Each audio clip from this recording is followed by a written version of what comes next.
ऊंचे पहाड़ और चमकता समुद्र लोगों को बहुत ज्यादा आकर्षित करता है, लेकिन प्रकृति द्वारा दुनिया में कुछ ऐसी भी घटनाएं होती हैं जो आपके होश उड़ा सकती हैं। इसलिए आज हम आपको दुनिया में होने वाली कुछ रहस्यमयी और दुर्लभ घटनाओं के बारे में बताने वाले हैं। Number 1, red crab migration. साल में एक बार क्रिसमस आइलैंड पर कुछ बहुत ही अनोखा होता है, जब 50 मिलियन केकड़े इस आइलैंड को ढक लेते हैं। क्रिसमस आइलैंड इंडियन ओशियन के नॉर्थ वेस्टर्न ऑस्ट्रेलिया कोस्ट पर स्थित है और अक्टूबर तथा दिसंबर के बीच जब इस आइलैंड पर बारिश का मौसम शुरू होता है, तब इस जीव की अनोखी यात्रा शुरू होती है। अक्टूबर और दिसंबर के बीच यह जीव जमीन छोड़कर समुद्र की तरफ अंडे देने के लिए बढ़ना शुरू करते हैं। एडल्ट केकड़े जंगल में अपने बिलों से बाहर निकलते हैं और शरीर में कम हो चुकी नमक की भरपाई करने के लिए समुद्र की तरफ रुख करते हैं। नर केकड़े समुद्री तटों पर बिल बनाते हैं और मादा से संबंध बनाने के लिए उस बिल को अन्य केकड़ों से सुरक्षित रखते हैं। संबंध के बाद नर केकड़े वापस जंगल में चले जाते हैं और मादा बिल की सुरक्षा करना शुरू करती है। 2 से 3 हफ्तों के बाद मादा अपने अंडों को समुद्र में छोड़ देती है, जिसके बाद इन अंडों की संघर्ष भरी यात्रा शुरू होती है। पानी में इन अंडों के लार्वा निकलते हैं, जिनमें से केवल कुछ लार्वा ही बड़े होने तक जिंदा बच पाते हैं। 4 हफ्तों बाद ये छोटे छोटे केकड़े पूरे बीच पर फैल जाते हैं और नर केकड़े की तलाश में पूरी जगह को ढक लेते हैं। 4 साल बाद ये बच्चे बड़े हो जाते हैं और फिर से इसी तरह इनके जीवन काल की शुरुआत हो जाती है।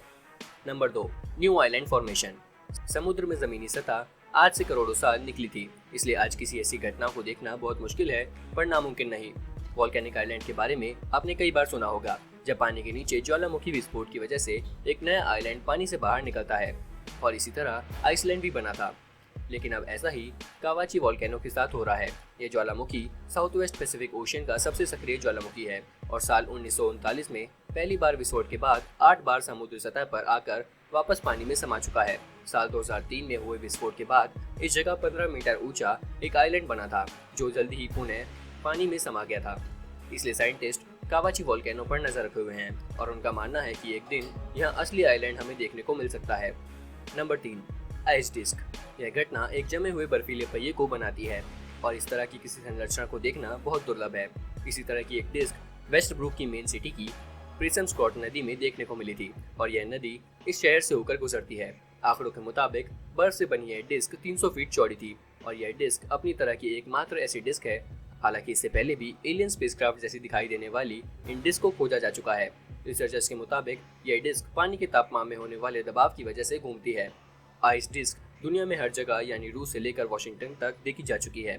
यह प्राकृतिक या अद्भुत करिश्मा है जिसे इस डिस्क को बिल्कुल गोल शक्ल मिलती है। Number 4, Abraham lake. Alberta Canada के नॉर्थ सस्कैचुअन रिवर पर ट्रांस अल्टा कॉर्पोरेशन ने साल 1972 में बिग बॉम डैम का कंस्ट्रक्शन करना शुरू किया और इसी के पास अब्राहम लेक भी बनाई गई, जो मनुष्यों द्वारा निर्मित एल्बर्टा की सबसे बड़ी लेक है। इंसानों द्वारा निर्मित होने के बावजूद यह लेक अन्य ग्लेशियल लेक की तरह दिखाई देती है, जिसका पानी टर्कोइस रंग का है। लेकिन इस पानी का रंग और साइज इस जगह बढ़ते टूरिस्ट की वजह नहीं है और सर्दियों के समय इस जगह टूरिस्ट की भीड़ लग जाती है, जब मीथेन गैस के बने गुब्बारे या पानी की सतह के नीचे फंसते हैं और जम जाते हैं, जिससे पानी के नीचे क्रिस्टल की तरह दिखने वाली ये संरचना तैयार हो जाती है और इस वजह से हजारों फोटोग्राफर यहाँ सर्दी महीने में फोटोग्राफी करने के लिए आते हैं। Number 5, never ending lightning storm. पश्चिमी वेनेजुएला में काटांटुओ रिवर पर एक ऐसा तूफान आता है जो कभी नहीं थमता और इसकी शुरुआत हर रात 7 बजे हो जाती है, जिसके बाद यहाँ पानी के ऊपर लगातार 10 घंटे तक बिजली चमकती रहती है और साल के 260 दिन यहाँ ऐसा होता है।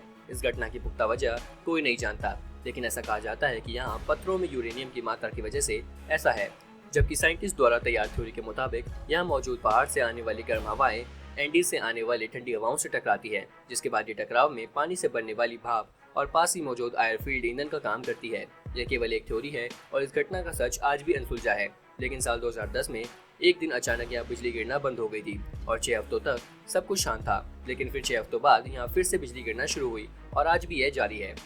Number 6, Atacama desert. यह दुनिया का सबसे सूखा रेगिस्तान है, लेकिन एक दिन अचानक यह जगह फूलों से ढक गई थी, क्योंकि अगस्त के बीच होने वाली भारी बारिश ने यहाँ हजारों फूल को जन्म दे दिया था। चिली में स्थित एटाकामा डेजर्ट में होने वाली इस आवधिक घटना को वहाँ के लोग डेजिएर्टो फ्लोरिडो कहते हैं और ऐसा यहाँ हर 5 से 7 साल में एक बार होता है, जो देखने में बहुत खूबसूरत लगता है।